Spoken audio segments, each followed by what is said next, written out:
Meus irmãos, abramos nossas Bíblias, Gálatas capítulo 5.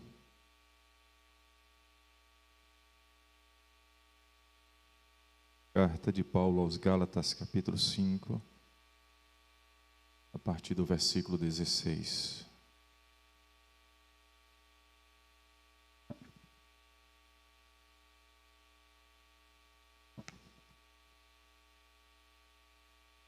Gálatas 5, 16 ao versículo 26.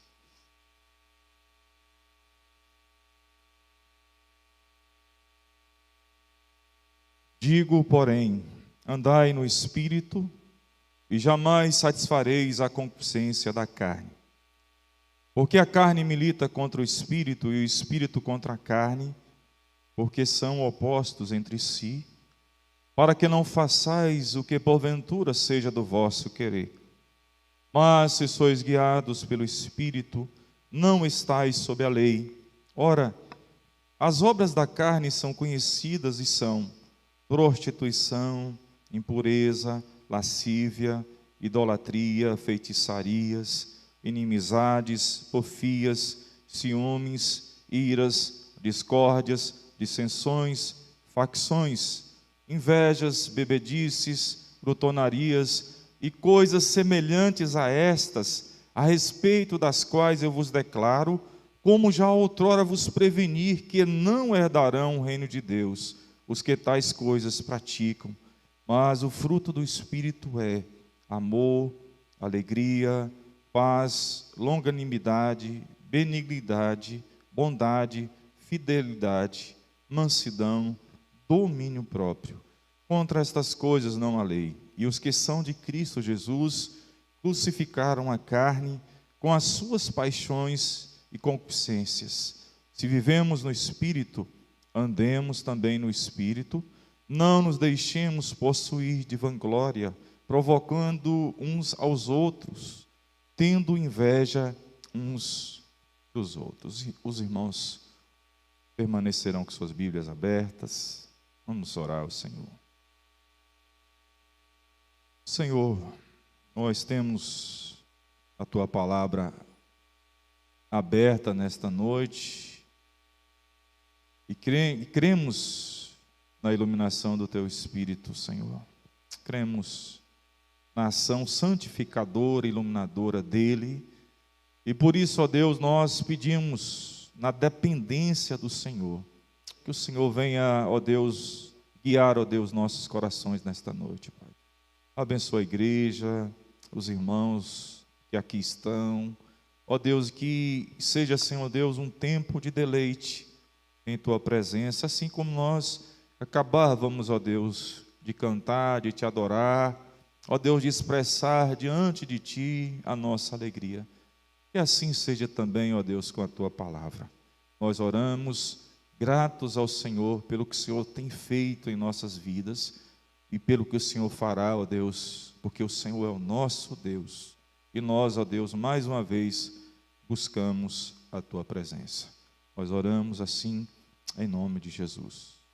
Amém, meus irmãos. Porque os filhos obedecem aos pais? Há mais de uma resposta para essa pergunta.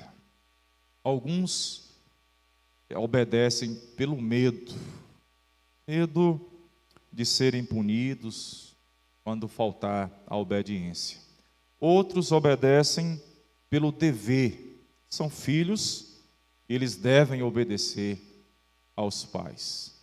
Outros obedecem pela recompensa, ou seja, aquilo que os pais premiam ou dão aos filhos se eles obedecerem. Principalmente na fase, meus irmãos, ainda infantil, quando os pais começam a recompensar os filhos pela obediência. Outros, no entanto, queridos, obedecem os seus pais pelo amor, porque desejam agradar aos pais, no sentido de que eles sabem que os pais os amam, e eles agora, em resposta a esse amor, a esse cuidado, eles querem demonstrar a obediência em amor. eu acredito, irmãos, que o último aqui seja o mais difícil. Mas é fato que quando nós pensamos no povo da aliança, pensamos, irmãos, na palavra de Deus, pensamos que nós temos o nosso Deus, e Ele é amor, diz a palavra, Deus é amor, e Ele está presente nas nossas vidas. Essa obediência também, ela deve ser feita em amor. E nós poderíamos ampliar essa questão aqui, pensando na própria igreja do Senhor. Como é que nós servimos a Deus? Nós servimos pelo quê?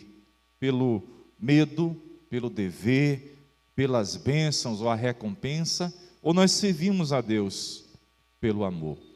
Nós vamos ver nesta noite, irmãos, que quando nós andamos no Espírito e submetemos a nossa vida ao Espírito Santo de Deus, é possível nós servirmos a Deus em amor.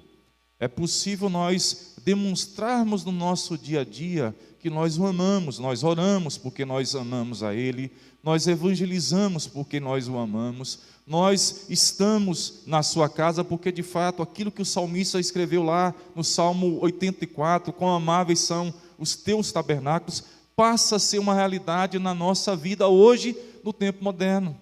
Ou seja, nós vamos viver em amor e nós vamos expressar amor a Deus. Logicamente pensando no que Deus fez, irmãos, quando Ele enviou o seu Filho para morrer em nosso lugar lá na cruz do Calvário, e a nossa resposta a esse amor deve ser amor também, demonstração de amor. Não fazermos pelas bênçãos como a igreja moderna muitas vezes o faz, pensando simplesmente nas recompensas, na mão de Deus, naquilo que Deus pode dar quando as pessoas o obedecem. Mas há aqueles que o obedecem simplesmente pelo fato de que Deus é amor e eles entenderam que precisam amar a Deus também acima de todas as coisas. Queridos irmãos, por favor, olhem para o versículo 1 do capítulo 5. Nós perguntamos à igreja o que Cristo fez aí no texto. A resposta pronta é: Cristo nos libertou. E qual deve ser nossa reação a esse fato aqui?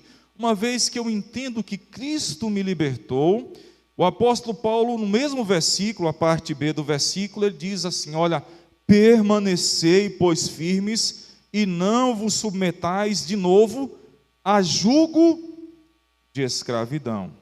E aqui, meus irmãos, é importante nós pensarmos que essa liberdade pode ser perdida. Nós entendemos que a salvação não pode ser perdida.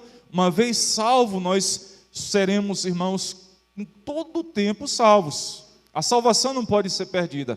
Mas o apóstolo Paulo, por toda a carta, ou seja, a carta inteira, ele está, irmãos, falando deste perigo de perder a liberdade em Cristo. Ou seja, a igreja ou as igrejas da Galácia estavam perdendo esta liberdade. As igrejas estavam deixando o evangelho de lado e colocando aditivos. O apóstolo Paulo está dizendo: olha, foi para a liberdade. Cristo nos libertou e devemos permanecer nessa liberdade. E aqui nós temos para a palavra permanecer um termo militar que diz para nós, irmãos, que aqui nós temos a ideia de um alerta, manter forte, resistir ao ataque. Que ataque é esse aqui no texto? O ataque que vem de dentro. É fato que nós temos um inimigo fora, o diabo, o nosso arqui-inimigo, mas o apóstolo Paulo também vai falar para nós nesse texto aqui dos nossos super desejos operantes dentro do nosso coração, ainda presentes, ainda tentando minimizar, queridos irmãos, a nossa obediência a Cristo Jesus. Todos nós temos essa luta. Aqueles que estão em Cristo Jesus agora precisam estar atentos. É isso que Paulo está mostrando para nós aqui. E essa luta, ela se passa dentro de cada cristão. E os irmãos podem ver, dentro de cada cristão há um conflito, há uma luta entre o espírito, agora, queridos irmãos, coração do crente renovado por Deus, e a carne. Ou seja, o coração do crente passa agora a pertencer a Deus na regeneração, e agora o Espírito Santo passa a habitar dentro do mesmo, e agora começa essa guerra entre o Espírito e a carne, entre o nosso desejo de agradar a Deus e a nossa natureza pecaminosa tentando se levantar para, irmãos, ir contra o senhorio de Cristo em nossas vidas, contra a liberdade que Deus nos deu. Agora nós somos livres em Cristo Jesus e nós não podemos, irmãos, dar ocasião à carne para que a nossa liberdade em Cristo seja perdida. É essa a preocupação de Paulo aqui no texto. Então nós temos aqui um conflito feroz. É importante nós pensarmos, antes de entrarmos no texto aqui, que a luta não é sinal de que há algo errado. Às vezes nós pensamos que por existir essa luta há algo de errado. Na realidade, meus irmãos, há algo certo aqui. O Espírito de Deus está trabalhando em nós para que nós vivamos uma vida agradável ao Senhor. Cumpramos aquilo que está lá em Romanos capítulo 12, versículo 1, quando o apóstolo Paulo fala, no versículo 2 também, da vontade de Deus. Ou seja, a partir do momento que eu entendo a existência do Espírito, a habitação, eu passo a ser a habitação do Espírito Santo, eu passo agora a agradar a Deus com o meu viver. Para nós entendermos o que está acontecendo aqui, irmãos, os irmãos da Galácia estavam agora enfrentando dois problemas, as igrejas da Galácia. O primeiro problema era o legalismo. Os judaizantes estavam entrando na igreja com seus preceitos, estavam tirando essa alegria, essa liberdade do evangelho, e aí nós vamos ver muitos outros aditivos aqui, o legalismo. O apóstolo Paulo também vai falar dos libertinos, irmãos que estavam abusando da graça, da doutrina da graça, para agora uma vida permissiva, uma vida agora de pecado. Ou seja, uma vez que eu estou na graça, agora eu posso viver da forma que eu quero viver. Eu posso viver com Deus e posso viver flertando com o mundo. O apóstolo Paulo, então, escreve para nós esse texto aí e mostra, meus irmãos, que isso não é possível. Não é possível nós caminharmos numa terceira via. Há somente duas. A via da obediência ao Espírito, ou então vivendo os super desejos da carne, como nós temos no texto. Eu queria nessa noite pensar o tema, uma vida no Espírito. O apóstolo Paulo, ele aponta para a igreja aqui o caminho melhor para, meus irmãos, uma vida no Espírito, uma vida que agrada a Deus. Nós temos então três necessidades no texto.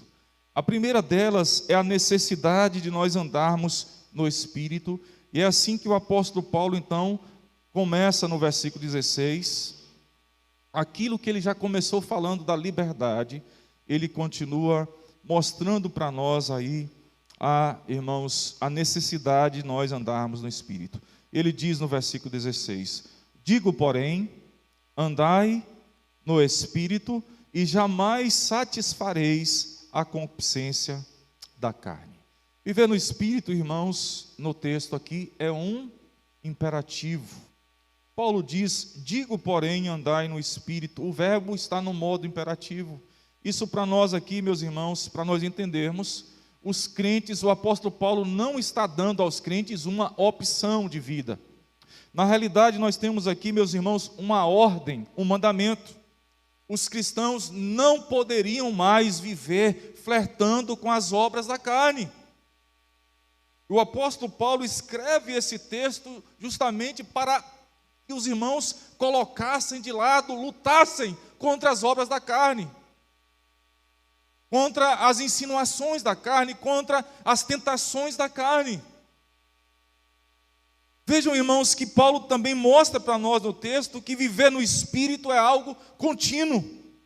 Não é uma realidade somente do culto, da adoração, do domingo ou outro dia da semana. Na realidade, todo cristão, ele é obrigado agora a viver continuamente no Espírito. O texto fala, meus irmãos, aqui, que o verbo está no tempo presente. Paulo está dizendo, olha, andai no Espírito. Fala de uma ação contínua, uma vida ou uma forma habitual de vida. Andar no Espírito passa a ser um hábito na vida daquele que foi regenerado por Deus, foi renovado, foi transformado. Não é algo que acontece esporadicamente, não é algo que acontece uma vez no ano, quando há um anseio de ir para um congresso. Na realidade, a vida cristã para nós, andar no Espírito, viver no Espírito, é algo contínuo, no domingo, na segunda, na terça, na quarta, na quinta, no trabalho, na academia, no campo de futebol, onde nós estivermos, nós deveremos andar no Espírito, conforme a palavra, em todo o momento. E aqui implica progresso. E eu pergunto você nessa noite, você está crescendo na vida espiritual? Há progresso? Você está andando? Você está passando de onde você está para uma vida que agrada a Deus? Porque andar no Espírito envolve isso. Crescimento, queridos irmãos. Ou seja, irmãos, o cristão se move para a frente em sua vida espiritual, ele não se move para trás. Ele não quer mais o regresso de onde ele saiu. Ele quer crescer. Ele quer andar de glória em glória. Ele quer andar agora, passo a passo, na obediência do Espírito. Viver no Espírito aqui é algo vital. Paulo diz, olha, jamais satisfareis a concupiscência da carne. Viver no Espírito é viver em guerra contra a nossa natureza pecaminosa, a nossa natureza terrena, presente em nós ainda. É fato que ela está crucificada, mas por vezes ela quer se levantar. E às vezes nós não sabemos se a tentação ela é procedente de Satanás ou se ela vem da nossa natureza terrena. Mas chega em nós, chega na nossa mente. Paulo diz aí, os irmãos podem ver, no versículo 17, porque a carne milita contra o Espírito e o Espírito contra a carne, porque são opostos entre si, para que não façais o que porventura seja do vosso querer. O termo que Paulo usa aqui novamente, irmãos, assim como ele fez no início, é um termo militar que significa combater, fazer guerra. Eu não posso brincar com algo sério. Eu devo ter muito cuidado.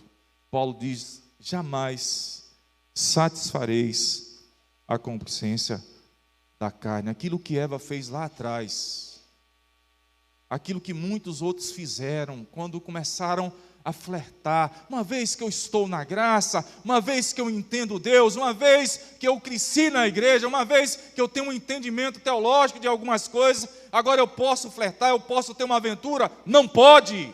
Paulo diz, jamais ousem fazer algo no campo da carne, tentando dar vazão aos super desejos da carne. E Paulo coloca para nós aqui que não existe uma terceira via, ou nós estamos andando no Espírito, ou nós estamos andando na carne. Queridos irmãos, nós temos dentro de nós uma natureza nova e santificada, fruto da ação regeneradora do Espírito Santo. Mas nós ainda temos uma antiga e pecaminosa natureza, que foi crucificada, mas ainda é forte, operante, ainda é presente. E muitas vezes ela surge com as suas insinuações, para que nós nos afastemos do Evangelho de Cristo Jesus, da nossa liberdade em Cristo. O apóstolo Paulo também mostra para nós que viver no Espírito aqui é ser guiado por Deus. Ele continua, mas se sois guiados pelo Espírito, não estais sob a lei. Mais uma vez, uma pergunta retórica. Meus irmãos, nós estamos andando no Espírito. Você pode concluir que a sua vida é assim, que você anda no Espírito quando ninguém está te vendo, que o seu celular evidencia que você anda no Espírito, que a sua televisão evidencia que você anda no Espírito, você que é homem, que a sua vida no dia a dia, no cotidiano, evidencia que você anda no Espírito, você que é mulher, a sua vida também expressa exatamente essa evidência, ou evidencia isso. Ou seja, a consciência contínua da presença do Espírito Santo perto de nós. Nós temos essa consciência, Ele está perto, Ele está nos guiando. E nós não estamos mais, conforme o texto aqui, debaixo da lei, irmãos. Nós agora vivemos no Espírito. Estar debaixo da lei significa derrota, escravidão, maldição, impotência espiritual, porque a lei não pode salvar. Infelizmente, muitas pessoas estão vivendo assim, tentando viver debaixo da lei, e não é possível. Meus amados irmãos, a carne, no texto, ela é incapaz de cumprir a lei, e a lei é impotente para vencer a carne. Por isso precisamos de quem? Do Espírito Santo. A lei do Espírito. Romanos capítulo 8, versículo 14, o apóstolo Paulo diz assim: pois todos os que são guiados pelo Espírito de Deus são filhos de Deus. Nós vemos muitas pessoas guiadas por aí pelos super desejos da carne, principalmente nessa época do carnaval. Nosso país, ele se entrega a essa celebração, e infelizmente a cultura influencia até mesmo muitos que se advogam cristãos. Em segundo lugar, meus amados irmãos, nós temos no texto, a segunda necessidade é a necessidade de lutarmos contra os desejos da carne. Ou seja, uma vez que eu sou guiado pelo Espírito, agora eu tenho a necessidade de lutar contra os desejos da natureza pecaminosa. Vejam, por favor, a partir do versículo 19, Paulo diz: ora, as obras da carne são conhecidas e são prostituição, impureza, lascívia, idolatria, feitiçarias, inimizades, porfias, ciúmes, iras, discórdias, dissensões, facções, invejas, bebedices, glutonarias e coisas semelhantes a estas, a respeito das quais eu vos declaro, como já outrora vos preveni, que não herdarão o reino de Deus os que tais coisas praticam. Nós temos aqui na lista de Paulo, meus irmãos, as obras da carne. E aqui engloba 3 áreas gerais: sexo, religião e relações humanas. O primeiro grupo de pecados refere-se aqui à contaminação do homem na área do sexo. O apóstolo Paulo começa falando da prostituição. O termo que aparece para prostituição aqui é porneia, o termo que nós conhecemos da pornografia. E a ideia aqui é atos ilícitos relacionados à sexualidade. Engloba todas essas questões: atos, vícios, irmãos, situações, hábitos destrutivos relacionados a essa área. Ou seja, Paulo está dizendo que o coração humano é uma fábrica de ídolos. Nós louvamos a Deus porque Deus nos regenerou, porque Deus nos deu o Espírito, e o Espírito Santo de Deus, ele limpou então os nossos corações, para que fosse esses corações aqui lugar de habitação de Deus. A outra palavra que Paulo usa aqui para contaminação é a palavra impureza. que significa literalmente no texto aqui, impuros. E aqui, meus irmãos, fala de impureza na mente e no coração. É o que nós temos lá em Mateus capítulo 5, versículo 28. Por favor, abramos as nossas Bíblias rapidamente. Quando nós vamos dar um exemplo, que é uma pessoa impura, vejam, o apóstolo Paulo fala para o Senhor Jesus, em Mateus 5, 28, ele mostra para nós um exemplo de impureza, quando ele diz assim, Mateus 5, 28. Eu, porém, vos digo, qualquer que olhar para uma mulher com intenção impura no coração, já adulterou com ela. É aquela olhada, aquelas pessoas que elas não escondem as suas impurezas. Isso é muito claro.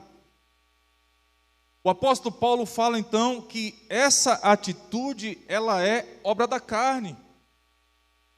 Pensamentos impuros, mentes impuras, um coração impuro. Ele fala disso.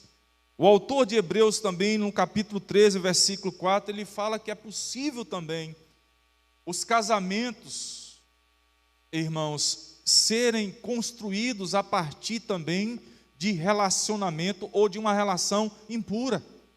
Hebreus capítulo 13, versículo 4. E aí nós devemos ter todo o cuidado para que também nosso relacionamento seja conforme a palavra de Deus, a nossa intimidade.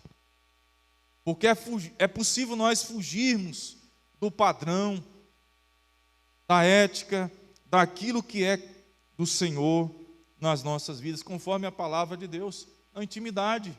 Ninguém está vendo e lá o Senhor está observando um tipo de impureza. O apóstolo Paulo, ele caminha e mostra para nós, agora voltando para o texto, ele fala de lascívia, sensualidade e indecência. Aqui fala de excesso ou falta de moderação, muito presente nas roupas. Ou seja, irmãos, na nossa liberdade, nós, em Cristo, eu sou livre agora, eu não posso ir para uma academia com qualquer tipo de roupa. Eu não posso manifestar para outra pessoa que não o meu esposo ou a minha esposa, exatamente, meus irmãos, um tipo de sensualidade. Eu não posso fazer exposição do meu corpo, e o apóstolo Paulo está tocando exatamente nisso aqui. Obra da carne, decote, usado para expressar um tipo de sensualidade, para alcançar um objetivo, é contrário à palavra de Deus. Lascívia, sensualidade, indecência, usar a rede social para expressar o seu corpo também é um ato da carne. Ou seja, uma vez que eu estou em Cristo Jesus, que Cristo me salvou, que Cristo me libertou, eu não posso viver conforme a minha vontade, com o meu desejo ou os meus super desejos.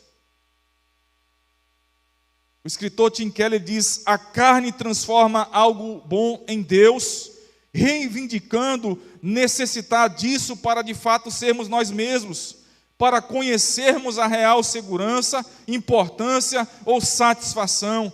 Esses super desejos são pecaminosos porque negam que é de Deus que necessitamos. Nós não necessitamos, irmãos, de expressar o nosso corpo, nós não necessitamos de um tanto de coisa, nós necessitamos de Deus. Deus deve ser o centro do nosso viver, e nós devemos usar o nosso corpo para a glória de Deus, com moderação. E a ideia de lascívia também é excesso sexual. Ou seja, irmãos, o cristão não está nem preocupado com o outro, com o evangelho, com o testemunho, ele simplesmente dá vazão à sua natureza pecaminosa. E eu pergunto, o que ele vai colher depois com isso? A morte. Ele não vai agradar a Deus, e ele vai ser aprisionado na sua própria idolatria. O segundo grupo de pecados está ligado à religião. Nós temos aqui a idolatria, que é o pecado óbvio de adorar imagens ou colocar outro no lugar de Deus. A gente ataca determinado grupo, dizendo, olha, eles são idólatras, mas é possível também nós, irmãos, levantarmos, erguermos os nossos ídolos. Os protestantes também podem, os ídolos do coração. Nós precisamos ter cuidado. Paulo fala que a idolatria também deve, meus irmãos, ser banida, deve ser por nós deixada. E ele fala de feitiçarias, e aqui está relacionado com bruxaria e magia. É só abrir um pouco a sua internet e você vai ver quantas igrejas estão vivendo com esse tipo aqui, queridos irmãos. Um tipo gospel, um tipo evangélico de algo que é obra da carne, da mesma forma que em outros ambientes. Ou seja, eu não devo fazer aquilo que a palavra de Deus não me autoriza. Infelizmente, quantas igrejas estão vivendo assim? Dentro, meus irmãos, da esfera da carne, no culto. E o culto, ele deve ser conforme a palavra de Deus. Nós vamos pular. Nós vamos agora fazer um tanto de coisa, nós vamos dar as nossas emoções no culto. Nós vamos expressar tudo. O culto presbiteriano é um culto assim, é um culto que não há barulho. Meus amados irmãos, vejam que na obra da carne aqui, nas obras da carne, nós temos um grupo dirigido aqui para esse campo da idolatria, da feitiçaria e de outras coisas. Por isso devemos ter muito cuidado. O terceiro grupo de pecados relaciona-se com as relações humanas, inimizades, aqui atitudes de ódio. Paulo fala de porfias, rivalidade. Paulo fala de ciúmes, cobiçar para si mesmo o que pertence a outra pessoa. Você olha e fala assim, rapaz, olha só, eu luto tanto para ter isso, o outro começou agora e já tem. Isso é obra da carne. Paulo fala também de iras, explosões de raiva. Vejam, irmãos, que isso acontece com facilidade em casa. Quando, sem nenhuma provocação ou justificativa, ou seja, quando não ando no Espírito, quando eu não exerço, irmãos, não procuro os meios de graça, rapidamente aí você explode, rapidamente você é hostil para com a pessoa que está do seu lado. E a pessoa que está do lado deve perguntar o que está acontecendo. Porque não é fácil conviver com a pessoa que não busca Deus, que não ora, que não lê a palavra, que não submete a sua vida a Deus. É uma pessoa, muitas vezes, bruta, arredio, muitas vezes uma pessoa que explode com raiva, porque é da natureza mesmo humana fazer isso. O seu vazio, nas suas tentações. Paulo coloca também um grupo grande, ele diz de discórdias, dissensões, facções, invejas.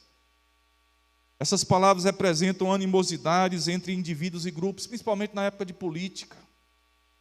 Eu defendo o grupo tal, o outro defende o grupo tal e começa a atacar. O apóstolo Paulo fala que isso é obra da carne. Você pode até querer viver, mas você está fugindo do andar no Espírito e você vai se aprisionar nos seus ídolos. E no final você vai viver muito aquém de uma vida que agrada a Deus. Meus amados irmãos, nós precisamos fazer as coisas com sabedoria. Aqueles que participam de política, de atos políticos, devem fazer como cristãos, conforme a palavra de Deus, mas nunca para que essas coisas estejam presentes em suas vidas, discórdias, dissensões, facções, invejas.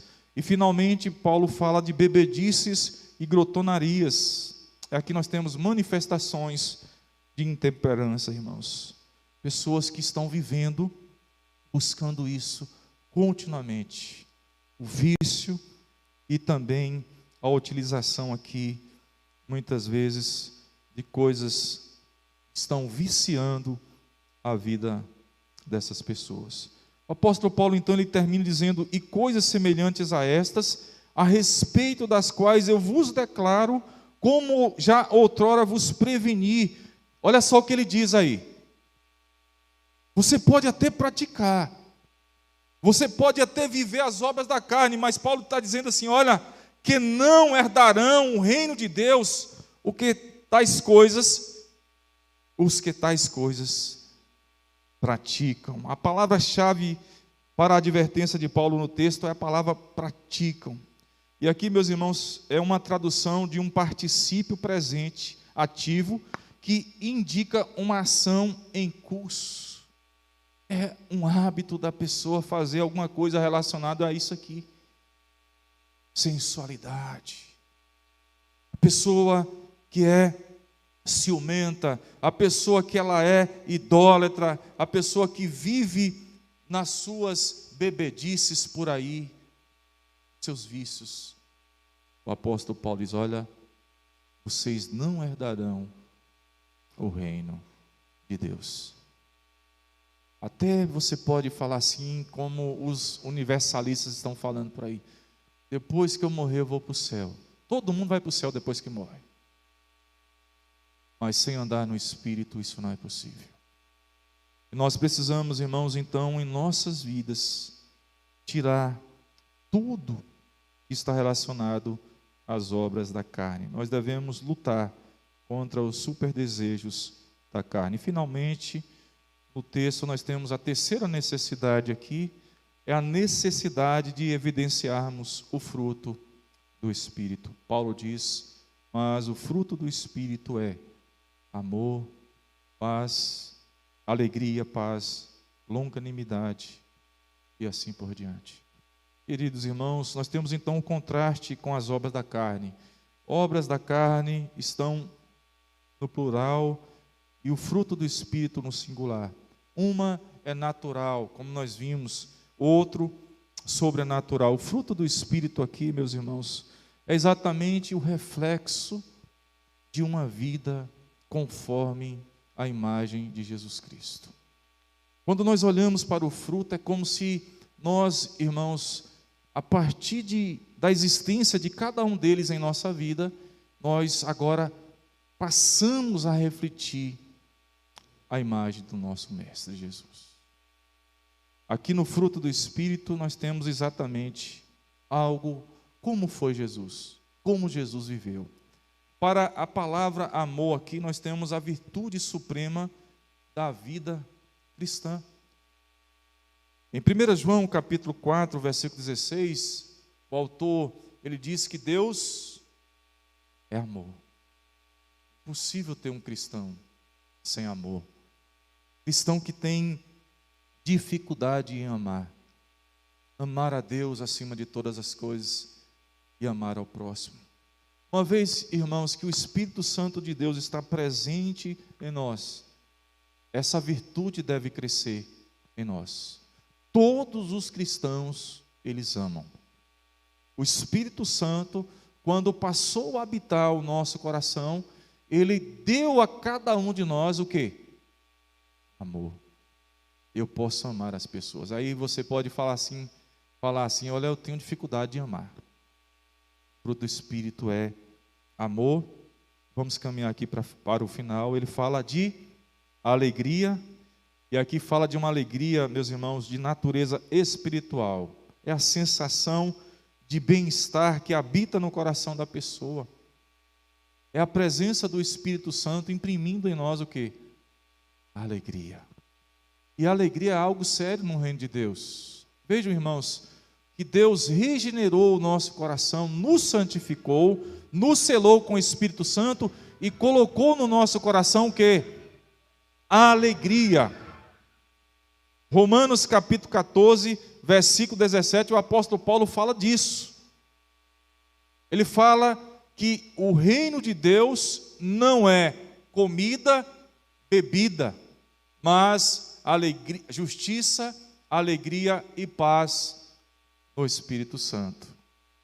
Nós podemos agora viver uma vida de alegria. Alegria, meus irmãos, não é necessário nós procurarmos como o nosso país está fazendo neste momento. As pessoas procurando na festa, procurando nos ambientes, procurando nas promoções da vida, procurando em alguns lugares, em pessoas, a alegria. A alegria, ela vem do alto. A alegria verdadeira, ela é sobrenatural e ela está presente em nossos corações. Por isso também devemos pensar da mesma forma que o crente ama, o crente também ele deve ser alegre no Espírito Santo. Apesar das nossas lutas, devemos ser alegres.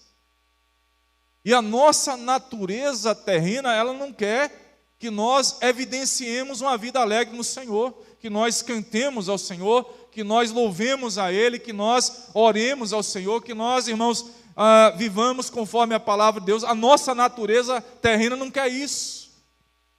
Mas isso, meus irmãos, cresce em nós à medida que nós andamos no Espírito Santo. O apóstolo Paulo também fala de paz, e aqui refere-se à tranquilidade de espírito que vem, meus irmãos, quando nós sabemos que tudo vai bem com Deus. Estamos de bem com Deus. Fomos reconciliados com Deus. E o resultado disso agora é o quê? Paz. Paz com Deus. Você pode colocar a sua cabeça no travesseiro e dormir em paz. Você pode viver em paz, apesar das tribulações da vida, porque o Espírito Santo presente em seu coração, ele dá a você também a paz. Ele fala também de longanimidade, aqui uma paciência, uma tolerância, meus irmãos, longanimidade que aguenta ferimentos causados por outros. Aquela questão, eu não aguento isso, eu não aguento esse relacionamento. No Espírito Santo, meus irmãos, nós temos força, nós temos paciência para vencer essas coisas. Paulo fala de benignidade, e aqui é um desejo genuíno do crente de tratar os outros com cuidado. Passamos a amar os irmãos, a cuidar dos nossos irmãos, a sentir falta dos nossos irmãos. Enquanto, meus irmãos, a obra da carne está relacionada com um tipo de individualismo, um super desejo, contrário à palavra de Deus. Agora o Espírito Santo coloca na igreja o cuidado. Nós vamos a ser agora benignos.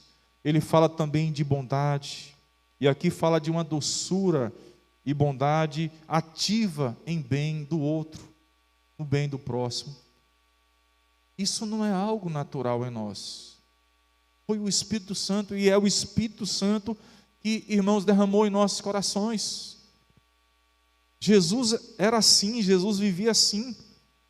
Jesus também tinha o fruto fidelidade, e aqui, meus irmãos, é a manifestação do fruto do Espírito, que pertence à lealdade e confiança. Ou seja, o crente ele vai fazer o que ele promete. Quantos votos são feitos na igreja? Nós consagramos os nossos filhos muitas vezes. Pouco tempo depois nós já deixamos de lado aquele voto. Nós vamos trazer os nossos filhos todos os dias da nossa vida, e aí depois passa. Querido, aquele que tem o fruto do Espírito, fidelidade, ele vive com lealdade, confiança, ele realiza o que ele promete. E finalmente, mais duas palavras aqui. Paulo fala de mansidão, é uma atitude humilde e gentil, ser livre de qualquer desejo de vingança ou retribuição. E aí ele fecha dizendo do domínio próprio, que é o autocontrole, tem referência à contenção de paixões e apetites.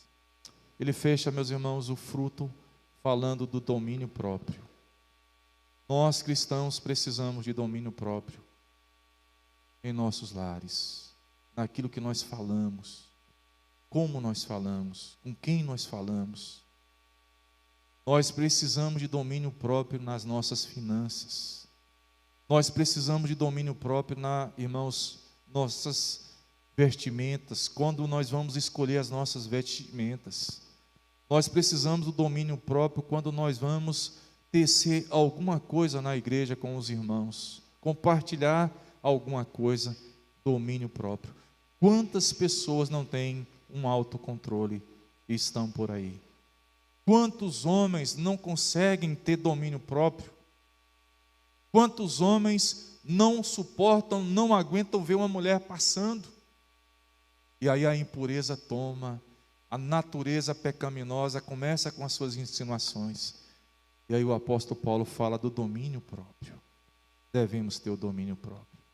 O pastor deve ter o domínio próprio naquilo que ele faz. Da mesma forma que os membros da igreja devem ter o domínio próprio.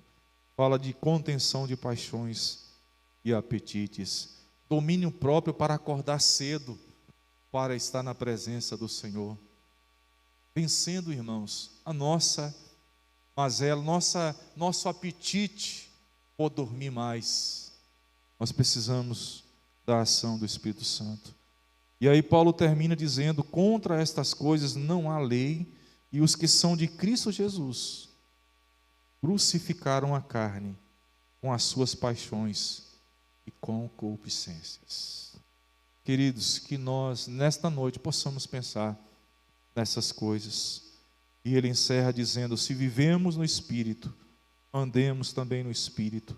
Não nos deixemos possuir de vanglória, provocando uns aos outros, tendo inveja uns dos outros. E nesta noite, nós, igreja do Senhor aqui, possamos, irmãos, viver conforme a palavra de Deus. Eu convido você nesta noite a decidir isto no seu coração. Como você tem vivido? Como você tem respondido aquela pergunta lá no início que nós fizemos? Por que os filhos obedecem aos pais? Por que você obedece a Deus? Pelo medo, pelas recompensas, ou pelo amor? As três necessidades para nós pensarmos. A primeira necessidade aqui, meus irmãos, é de andarmos no Espírito. A segunda, a necessidade de lutarmos contra os desejos da carne. E finalmente, nós temos aqui a terceira necessidade, de evidenciarmos o fruto do Espírito. E o Senhor nos abençoe neste momento. Vamos pensar. Convido você a se curvar mais um pouco na presença do Senhor nosso Deus.